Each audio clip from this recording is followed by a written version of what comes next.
एक तरफ बिहार में विधानसभा चुनाव की सरगर्मी चरम पर है, तो दूसरी तरफ बीजेपी के अंदर चल रही है एक और जंग, पार्टी अध्यक्ष की कुर्सी। महाराष्ट्र के सीएम देवेंद्र फडणवीस, जिन्हें बीजेपी का बड़ा चेहरा माना जाता है, उनकी कुर्सी पर तलवार लटक रही है। खबर है कि बिहार चुनाव के बाद भारतीय जनता पार्टी उन्हें सीएम पद से हटा सकती है और पार्टी अध्यक्ष की रेस में उनका नाम जोरों पर है।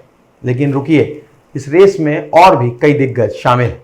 शिवराज सिंह चौहान, धर्मेंद्र प्रधान और पुरुषोत्तम रूपाला। आखिर माजरा क्या है, जानते हैं विस्तार से। बिहार विधानसभा चुनाव अक्टूबर-नवंबर में होने वाले हैं।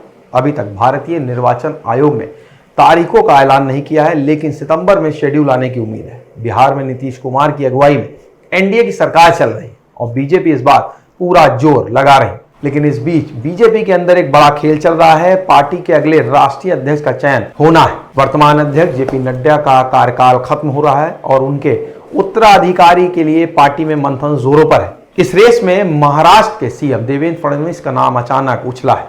न्यू इंडियन एक्सप्रेस की एक रिपोर्ट के मुताबिक बीजेपी फडणवीस को बिहार चुनाव के बाद सीएम पद से हटाकर पार्टी का अध्यक्ष बना सकती है। देवेंद्र फडणवीस बीजेपी के दमदार नेता हैं। महाराष्ट्र में उनकी छवि एक मजबूत और युवा चेहरे की, जो आरएसएस का भी समर्थन प्राप्त है। फिलहाल सवाल उठता है कि आखिर बीजेपी उन्हें सीएम पद से क्यों हटाना चाहेगी। सूत्रों के हवाले से खबर है कि पार्टी हाईकमान ने फडणवीस को संकेत दिए कि बिहार चुनाव के बाद उनकी भूमिका बदली जा सकती है, लेकिन उनकी अगली मंजिल क्या होगी अभी साफ नहीं। एक थ्योरी यह है कि बीजेपी महाराष्ट्र में नई रणनीति के तहत बदलाव चाहती है। फडणवीस को राष्ट्रीय स्तर पर लाकर पार्टी संगठन को और मजबूत करना चाहती है। फडणवीस युवा है और उनके पास संगठन चलाने का अनुभव भी है और सबसे बड़ी बात, उन्हें पीएम मोदी और आरएसएस का भरोसा हासिल है। ऐसे में पार्टी अध्यक्ष का पद उनके लिए एकदम फिट बैठता है। लेकिन फडणवीस अकेले ही नहीं है इस दौड़ में। कई और दिग्गज नेताओं का नाम भी चर्चा में है। शिवराज सिंह चौहान, धर्मेंद्र प्रधान, पुरुषोत्तम रूपाला। सूत्रों का कहना है कि बीजेपी बिहार चुनाव के नतीजों के बाद ही अध्यक्ष पद पर फैसला लेगी। अगर बिहार में बीजेपी का प्रदर्शन उम्मीदों से कम रहा तो नए अध्यक्ष की शुरुआत मुश्किल हो सकती है। इसीलिए पार्टी कोई जल्दबाजी नहीं करना चाहती है। बीजेपी ने अभी तक अध्यक्ष पद के चुनाव को लेकर कोई आधिकारिक बयान नहीं दिया है, लेकिन कयास है कि 9 सितंबर 2025 को होने वाले उपराष्ट्रपति चुनाव के बाद पार्टी इस पर कोई बड़ा ऐलान कर सकती है। ऐसे में अक्टूबर में बिहार चुनाव की तारीखों के ऐलान के बाद ही इस सियासी पहेली का हल निकल सकता है। अब सवाल यह कि बीजेपी ऐसा बड़ा बदलाव कर क्यों रही।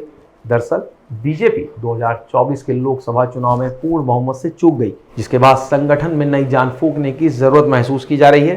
बिहार जैसे अहम राज्य में जीत के लिए बीजेपी कोई कसर नहीं छोड़ रही। इसके लिए संगठन को और मजबूत नेतृत्व चाहिए। फडणवीस जैसे युवा और अनुभवी चेहरे को राष्ट्रीय स्तर पर लाकर पार्टी 2029 के लोकसभा चुनाव की जमीन तैयार करना चाहती है। वहीं रूपाला और प्रधान जैसे नेताओं का नाम इसलिए उभर रहा है क्योंकि बीजेपी क्षेत्रीय और जातिगत समीकरणों को भी ध्यान में रख रही। रूपाला गुजरात से हैं, जहां बीजेपी का मजबूत आधार है, और प्रधान उड़ीसा से, जहां पार्टी हाल के वर्षों में उभरी है। अगर फडणवीस को सीएम पद से हटाया जाता है तो यह महाराष्ट्र की सियासत में बड़ा भूचाल लाएगा। उनकी जगह लेगा कौन, यह भी एक बड़ा सवाल है।